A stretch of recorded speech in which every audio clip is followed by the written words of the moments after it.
4 shows, and we've teamed up with Sky Bet to go through every single group and team in preparation for the tournament, which of course starts on the 14th of June. Now, if you want to check out Sky Bet's World Cup outright offer, it gives you your money back as a free bet up to the value of £10. That runs until June 17th. For those of you who are over 18, then click the link in the description below. Now we start with Group G. Which team are we kicking off with, Chris? We're kicking off with 3 lines on the shirts.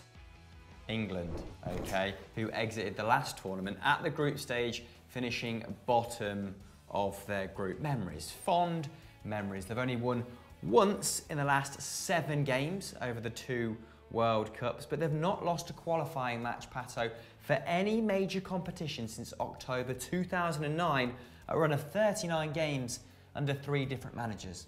One of those games. Not lost a it's almost as if the qualification process is easy and England are good when it doesn't matter. Sure. But anyway, for once they won't be saddled with ageing stars. The average age is actually 26.1. That's a very clear directive from Gareth Southgate. The 3rd youngest in the competition behind France and Nigeria. They're also ranked the 5th most valuable squad with a combined worth of €874 million, 120 million, and Belgium, who also have some pretty useful players, don't they? Yeah.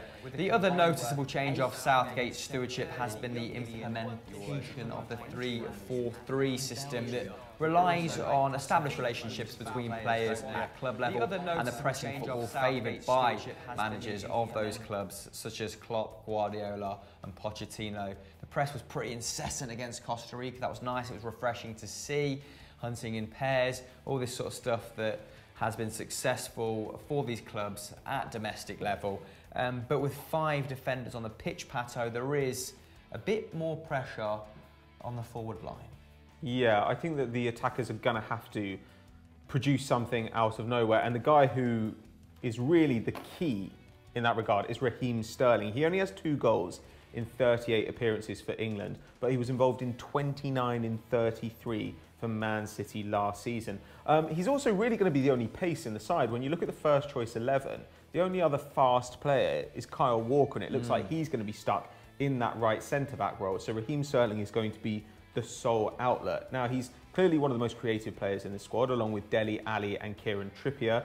He created 1.9 key passes per 90 minutes in 17-18, and he's actually really improved his ability to find good shots in the box. Only 5 players in the Premier League took more shots from inside the area than his 67 last season. So if he's the guy arriving late while players like Kane and Ali are holding up the ball, then we could well see him get some goals. Now, I think that England will make their way out of the group, and then they're likely to face Poland, Colombia or Senegal in the round of 16. But when I look at the teams they could face in the quarters, I'm not sure they're going to get further than that. Yeah, and they are Brazil or Germany. But at this point, as an England fan, Pato, I would take a quarter-final as long as it was a promising performance in said quarters, because for once, like you said, with that average age coming down, we actually have reason to believe that we're not playing Paul Scholes in the left wing. We're not playing a midfield 2 of Lampard and Gerrard into their mid-30s, are we? So, renewed optimism. And on that subject, we have a couple of requester bets from Sky Bet that are available for a limited time only at the time of filming, and they are Harry Kane to score 5+ goals in England to reach the quarter-finals, which, like you said, might be, you know, one step too far. Sure. And Jamie Vardy to score in the World Cup final if you're feeling punchy. The odds for those are on screen now, and they are accurate at the time of recording. If they tickle your pickle, then get in the description below. But Patrick, let's move on to Belgium. Yes, Belgium are currently ranked 3rd in the world, and they smashed qualification. They went unbeaten and took 28 points from a possible 30 in the game where they dropped 2 points. It was a draw against Greece, and I think they outshot them 17-2. Anyway, they scored 43 goals in 10 games. Lukaku got 11, Hazard got 6 and assisted 5. And actually, despite the fact they're under Roberto Martinez, who not necessarily the greatest defensive coach in the world, they've kept 7 clean sheets in their last 10. Though there have been warning signs. They conceded 3 twice, once to Mexico, once to Bosnia. And given that we expect Carrasco, Januzaj and Chadli to be used in wing-back roles during the tournament, there's just one full-back in the squad, Thomas Meunier.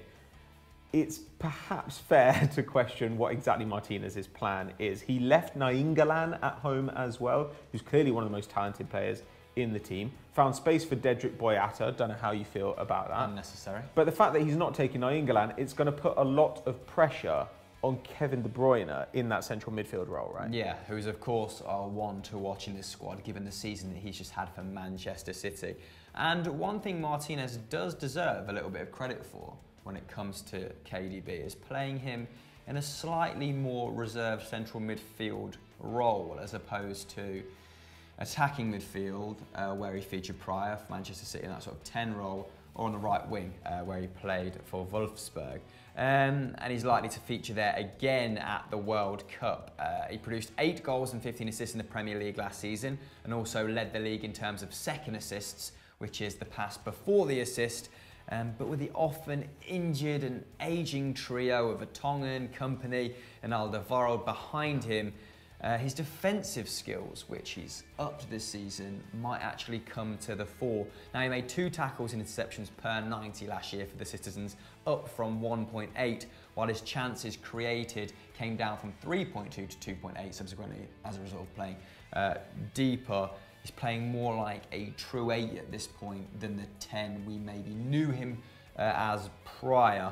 And given that it will be paired with a player of a significantly worse calibre, let's say, in Axel Witsel, who's been on holiday in China with Tianjin, or the Donker, who has been linked with West Ham, has 4 caps to his name, relatively inexperienced at this level. He'll need to be the fulcrum and the organiser, won't he, Kevin De Bruyne?